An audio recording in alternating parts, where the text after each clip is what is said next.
Sénégal, bonjour. Rémunération des ministres et DG. Au menu de l'actualité de Enquête ce matin. À la une du journal, il est écrit les incongruités du système. En tout cas, selon Abbas Fall dans Enquête quotidien, le salaire de ministre au Sénégal est de 3,9 millions de francs CFA. En tout cas, Port, Sénélec, ARTP, ces postes qui font courir plus d'un. Informe bien entendu, Enquête ce matin. Ce matin, le journal de souligner le suivi et le contrôle des directions par les ministres en question. À la question de savoir, mais on est où là?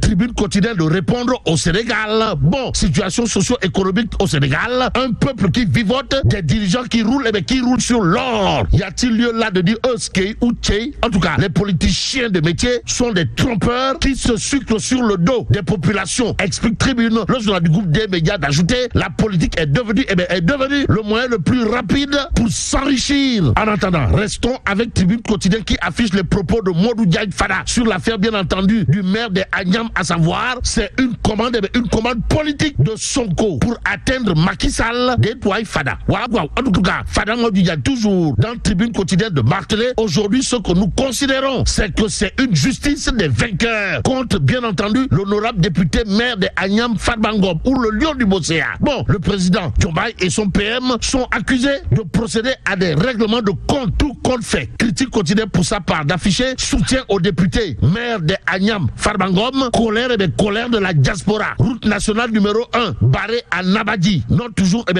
critique. Dans le journal, on peut lire si à Paris la diaspora sénégalaise a tenu une manifestation de soutien au député Fadbangom à Nabadji Civol.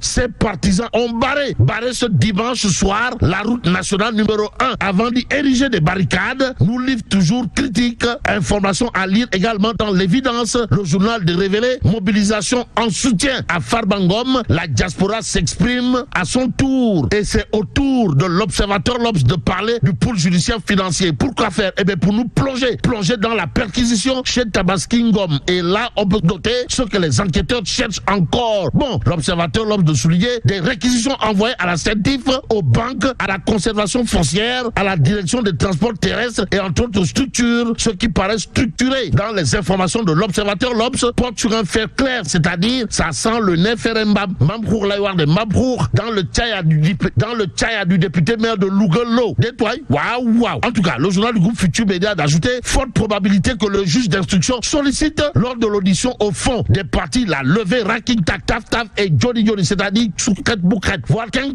levée de l'immunité parlementaire du député Moustapha Diop. En d'autres termes, Moustapha Diop aura également son tour chez le coiffeur après Fadbangom au regard de l'actualité de l'observateur L'Obs ce matin. Ce matin, il y a Libération qui indique perquisition chez Tabaski Ngom lors de l'enquête, les découvertes troublantes des enquêteurs. Bon, TF à son nom, beau et facture de société pour des marchés présumés fictifs à l'apologie au menu de l'actualité des Direct News, le foncier. En tout cas, le journal piloté par Pape Diogoy Faye ou le lion de Gekor de révéler supposé morcellement des espaces publics à la cité Touba Al-Madi, la vérité des faits. Et ce que fait Direct News, c'est de nous renseigner. Des habitants de Touba Al-Madi dénoncent ce qu'ils considèrent comme un morcellement des espaces équipements, contrairement aux allégations de Pape Degen Baye, allégations aux allures de Waroupich, voire de Sabaroupot et de Ngapatingololi de Pape Degen Baye, président de l'association Arta de la cité Touba Al-Madi. Il y a eu un arrêté modificatif obtenu depuis 2019 conformément à la loi, et c'est probablement au nom de la loi relative au droit à l'information et à l'équilibre que Direct News note les habitants avaient le délai nécessaire pour l'attaquer en justice. Pourquoi 6 ans après?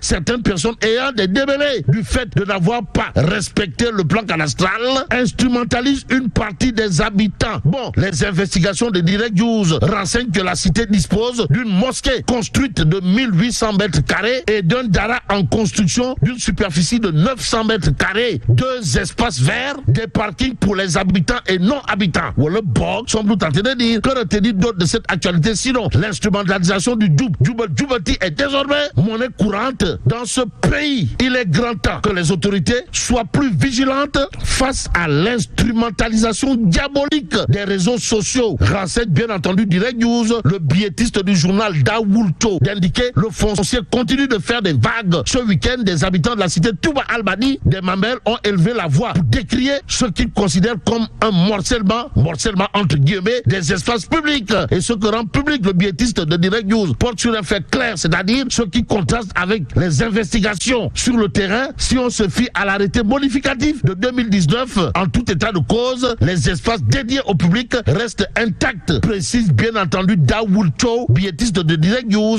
des news de l'Alliance pour la République à la une du journal Les Échos. À lire dans le quotidien, gestion de l'ancien parti présidentiel depuis la chute de Macky Sall, un cadre de l'APR met les pieds dans le plat. De qui s'agit-il exactement? De Bokar Djong, Sawai Djong Bokar. Dans Les Échos, de déclarer l'APR se gère de façon opaque par un groupuscule de fantômes.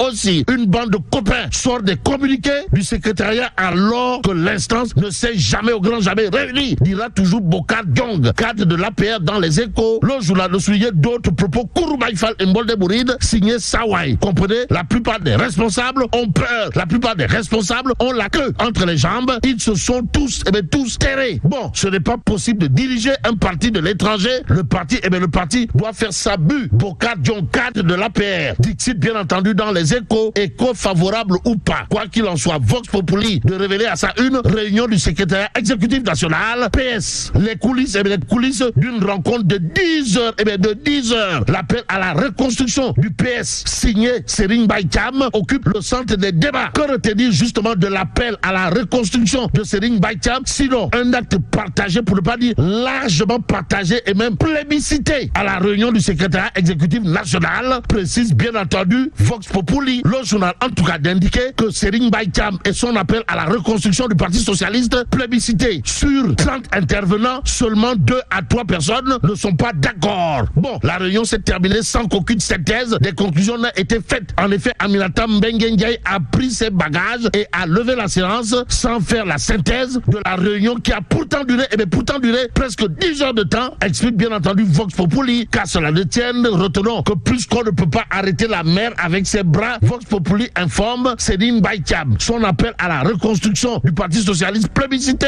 Sur 30 intervenants, seulement 2 à 3 personnes ne sont pas d'accord lors de la réunion du secrétaire exécutif national du PS, précise en tout cas Vox Populi ce matin.